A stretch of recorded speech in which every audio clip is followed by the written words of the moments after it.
our 6th day of school mga kapulutan, at kagaya ng pangako sa inyo, paulit-ulit ko sinasabi, magandang pandan na naman ang pupuntahan natin ngayon. Pasalamat tayo sa Panginoon kasi binigyan tayo ng magandang araw ngayon. So pupuntahan natin ngayon isang napakagandang lugar mga kapulutan, kaya wag na nating patagalin. Bibigay ko na kagad sa inyo kung gaano nga ba ito kaganda.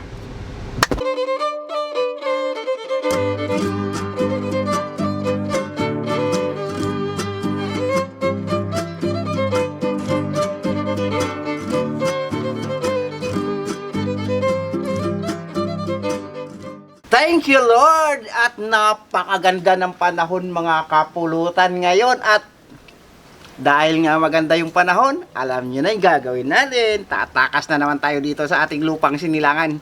But the meantime, magluluto muna ako ng pangpulutan natin. Kukunlahan ko lang muna to mga kapulutan. Kunla lang muna, kunla. Para lang matanggal natin tong mga may natira kasing, actually nilinis ko na yan pero may natira pa, kaya kukunlahan ko para matanggal ko pa. 10 minuto lang to mga kapulutan nating kinunlahan. So pag napapansin niyo na may mga ganyan-ganyan na, ibig sabihin yan, madali nang mabakbak yan. So tanggalin ko na muna to, lilinisin, balikan ko kayo mga kapulutan pagkatapos kong malinis to. Another invento na naman ang gagawin natin mga kapulutan pagkatapos kong malinis yung ating tag dito. Pagkatapos kong malinis yung dila ng baboy, next na gagawin ko ay gigisa na muna.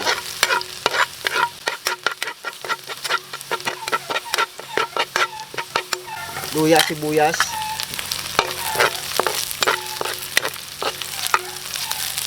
Lalagay na natin tong ating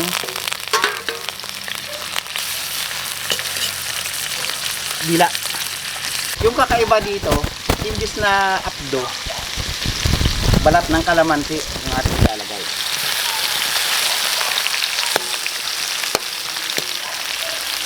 Asin na kagad. Kiwar-kiwar lang.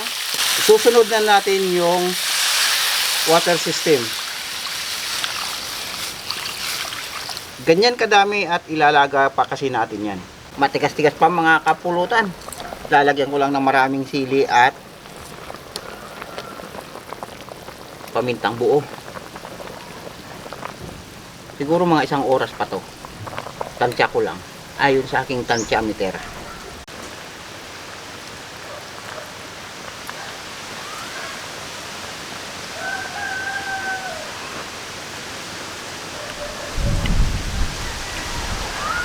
Grabe namang pait yun. Nagit sang oras na to mga kapulutan, pwede na to. Grabe yung pait yun dami kasi. So kagaya ng promise ko sa inyo mga kapulutan, ayan, iikot na naman tayo sa mga gandang lugar dito sa Pandan Antique. Dito pa lang sa amin mga kapulutan, hirap na tayong ubusin ng mga gandang lugar talaga dito.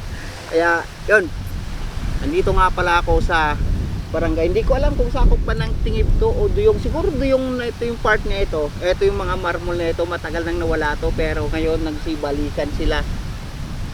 Tara, pisaan na natin. Ito na mga kapulutan yung ating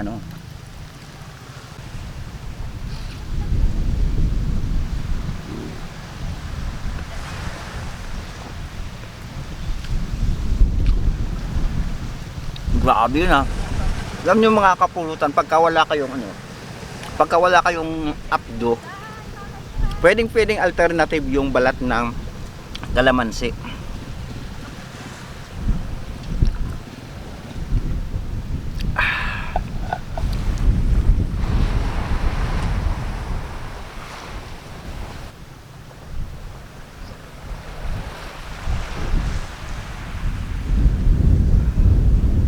Grabe ang hangin dito mga kapulutan. Grabe, ang sarap, ang presko.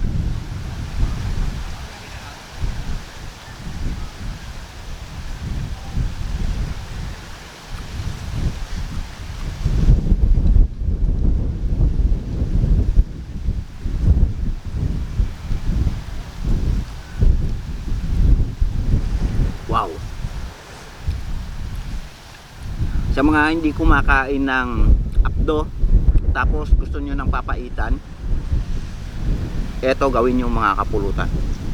Suwabing suwabe.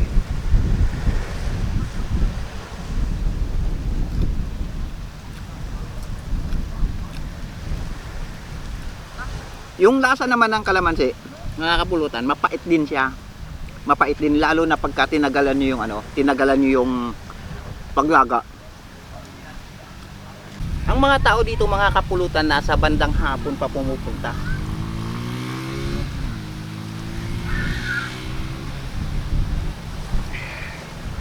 Nga lang, napaaga tayo kasi yun nga, naghahabol tayo ng ganyang klase ng ng panahon. Hirap habulin yung panahon na yan. Ang bilis maglakad. Di ko nga alam yung panahon yun, kung naglalakad pa o tumatakbo na ba. Hirap habulin.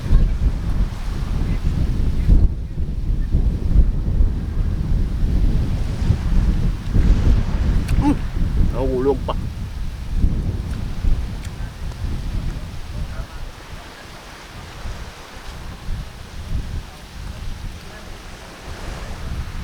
Sana pag nag-retire ako,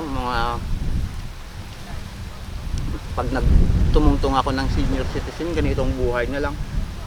Tuwing hapon, may magluluto ng pulutan. Tapos, dadalhin mo kung saan. Tapos, tatagay, kahit isa, 2 bote, 3 bote lang, na ganito kaliliit. Okay na. Tapos ganitong lugar yung makikita mo. Oh, God bless.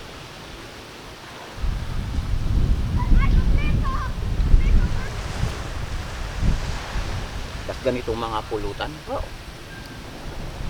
Kaya meron pa uli akong comment na papakita sa inyo, mga kapulutan. Ewan ko lang, basta ako tuwang-tawa ko rito.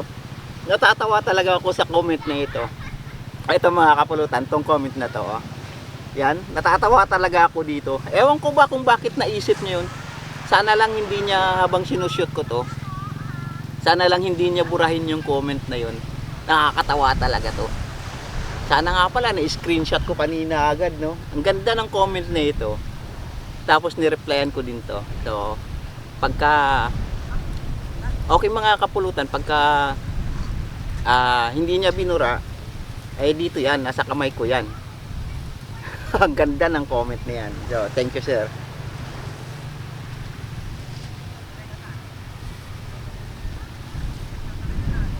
Siyempre, so, shoutout ko lang muna yung mga kaibigan natin, mga kapulutan natin from USA. Sir Jonathan De Belen ng USA. Siyempre, kay Sir ODP ng Maryland, USA. Maraming salamat sa inyo.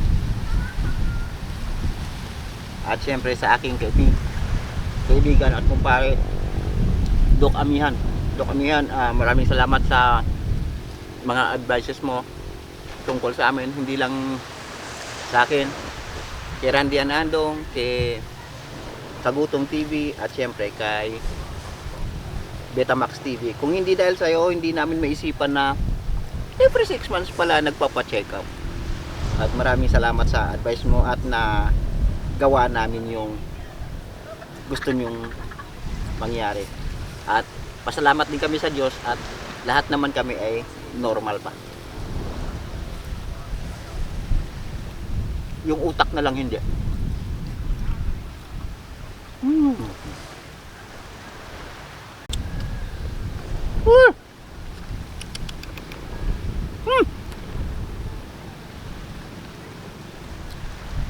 May mga aso, ang daming aso dito.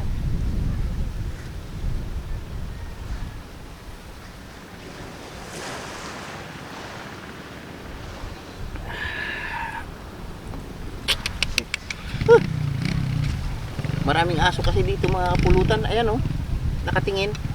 Oh.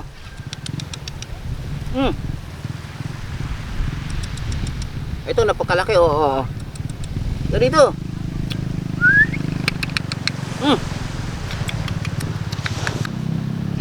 Oh.